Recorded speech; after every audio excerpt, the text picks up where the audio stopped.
Libreng ukay-ukay, pigpanaokan sarong online sellers sa Pili Camarines Sur tanganing makatabang sa saindang komunidad. Uya ang istorya ni Jessica Kalinog.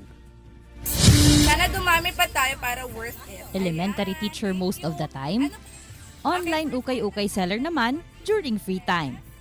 T-shirt dress for only 50 pesos. Alagad poon kan Hunyo kan nakaaging taon kan poonan ni Margaret Bigueras ang online selling.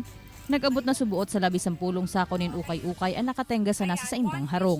Kaya ka nakaaging Domingo pagkatapos niyang mag-live selling, naisipan niyang ipanaona sa naininin libre. Knowing na dakulon igdi yung sa community ming di inaabutan ning tabang.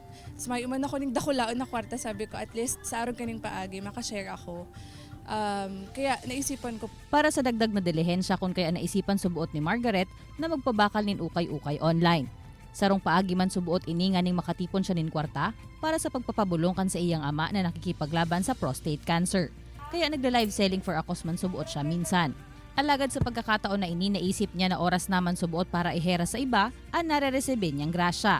Di ko na po inisip kung malulugi po ako or lugi ako duman sa ginibo kong ito. Pero so far, sa pag-online selling ko, nahiling ko naman na naging dakula ng katabangan, dakula na din sinako ako duman natubo. Kaya sabi ko, it's time naman to give return sa mga taong nagsusupport sa ko. Ang libreng paukay-ukay ni Margaret, naaraman man subuot kan 87 anyos ng kabarangay na si Lola Juanita Canyotal, natulos man nagduman asin nakakuanin perang blouse asin pantalon na sa iya subuot gagamiton pang harong asin panlakaw. Maraming salamat po dyan sa nagbibigayan. Di po. Paparepair ko ang tamalaki. Patian si 60 anyos na si Lola Zenaida Alano, napadalagan man subuot sa harong ninda Margaret, kan maaraman na may pigpapanaon na libreng bado. Kasi pagpatindahan ko, garo may bago sindang bukas, nakakuha pa po, garo ko katong apat na pidaso.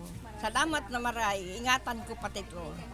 Piglaro man ni Margaret na diin niya subuot intensyon na ipag-orgulyoan sa iyang ginibong pagtabang sa komunidad, kundi lugod magsirbi ining inspirasyon sa iba pang tao na mag-extender nin tabang dawa sa salitsa ng paagi. Asin pigtawan doon man kaini na syertong libredo sa anumang virus, an sa iyang pigpanaong mga bado. Labado po ito.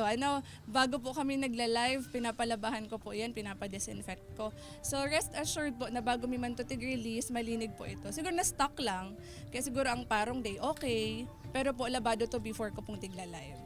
Kaibanan si Gerald Gandia, Jessica Kalinog, Balitang Bicolandia.